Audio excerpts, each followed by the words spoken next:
Hi friend, जय जगन्नाथ। शुभ सकाଳ।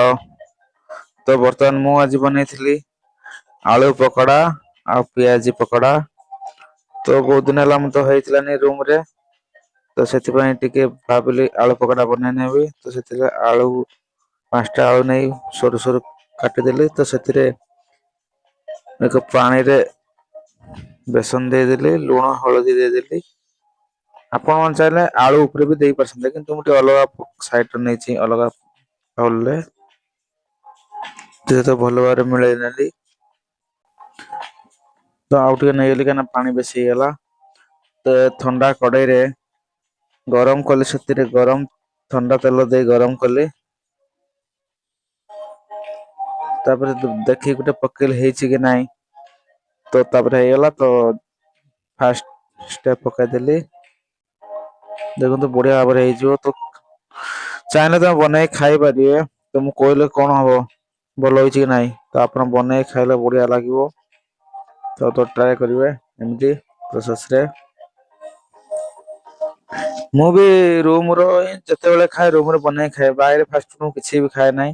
ତ fast food ବହୁତ ସାରା ବନେଇଛି, ଚପ କତରୁ ଗୁପଚୁପ କତରୁ ସିଙ୍ଗଡା କତରୁ ସବୁ ବନେଇଛି। କିନ୍ତୁ ସେ ଭିଡିଓ ମୁଁ ଏବେ ସେତେବେଳେ ବନେଇ ନଥିଲି। ତ ଏବେ ତ ଆରମ୍ଭ କଲେ ଭିଡିଓ। ତ ମୋବାଇଲର ମୋର କ୍ୱାଲିଟି ବି ଏତେ ଭଲ ନୁହଁ। ତ ଯାହାବି ସେମିତି ଆସିଛି, ଟିକେ ଆଡଜଷ୍ଟ କରିନେବେ ସାଙ୍ଗମାନେ। ତ କେମିତି କଣ ଲାଗୁଛି ୟୁଟ୍ୟୁବ ଚ୍ୟାନେଲ, ଆଉ କିଛି ଇମ୍ପ୍ରୁଭ ପାଇଁ ଦରକାର ତ କହିବେ। ଇମ୍ପ୍ରୁଭ କରିବା ପାଇଁ ଚେଷ୍ଟା କରିବା। ଥଣ୍ଡା ବି ଟିକେ ହେଇଗଲାଣି, ତ ଏପଟେ ଥଣ୍ଡା ଟିକେ ଟିକେ ପଡିଲାଣି। ତ ଆପଣ ମାନେ ସେପଟେ ଥଣ୍ଡା ପଡିଲାଣି ନାଇଁ କଣ କରିବେ? ଥଣ୍ଡା ପଡିଥିବନି ଲାଗୁଛି ମତେ ସେପଟେ। ଭୁରୁ ଭୁରୁ ତ ଟିକେ ଥଣ୍ଡା ଲାଗୁଛି।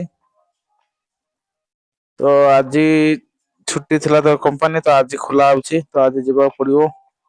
ତ ଦେଖନ୍ତୁ କେତେ ବଢିଆ ଭାବରେ ହେଇଛି। ତ ବେଟର ଟିକେ ଅଧିକା ହେଇଗଲା, ସେଥିପାଇଁ ପୁଣି 4ଟା ପିଆଜ କାଟିବାକୁ ପଡିଲା ମତେ। ପିଆଜକୁ ସେଥିରେ କଣ କରିବା, ଗୋଟେ ପକେଇ ଦେଖିଲି ଗରମ ହେଇଛି ପକେଇଦେଲେ ନାଇଁ ତେଲ। ଫାଷ୍ଟ ତ ତେଲ ଗରମ ହେଇଗଲା, ତ ସେଥିରେ ତ ଏଇ ହଉଛି ବାକିଥିବା କଥା। ପିଆଜକୁ ପକେଇଦେଲି ପିଆଜକୁ। ତ ସାଙ୍ଗମାନେ ଯୋଉମାନେ ବି ମୋ ତ ହେଇଗଲା ଚ୍ୟାନେଲରେ ନୂଆ ପିଆଜି। ଅଛନ୍ତି, ପ୍ଲିଜ ଲାଇକ୍ ତାକୁ କମେଣ୍ଟ ଏକ ସେୟାର ସବସ୍କ୍ରାଇବ ଟିକେ ପାତ୍ରରେ କରିଦିଅନ୍ତୁ। ବାହାର କରି ରଖିଦେଲି।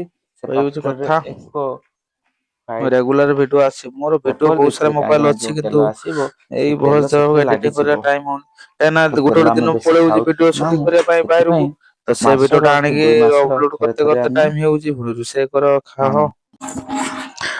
ତ ବାକି ଥିବା ପିଆଜକୁ ସେଥିରେ ତ ହଉଛି ଟିକେ କଥା। ଅଳ୍ପ ତ ଅଳ୍ପ କରିକି ଆଉ ଯାକ ପକେଇଦେଲି। ଥିଲା ତ ସେଠି ତାକୁ ଦେଖନ୍ତୁ ପକେଇଦେଲି। କେତେ ବଢିଆ କେତେ ବଢିଆ ଭାବରେ ହେଇଛି। ଜୟ ରହିଲି, ଜୟ ଜଗନ୍ନାଥ। ଜଗନ୍ନାଥ।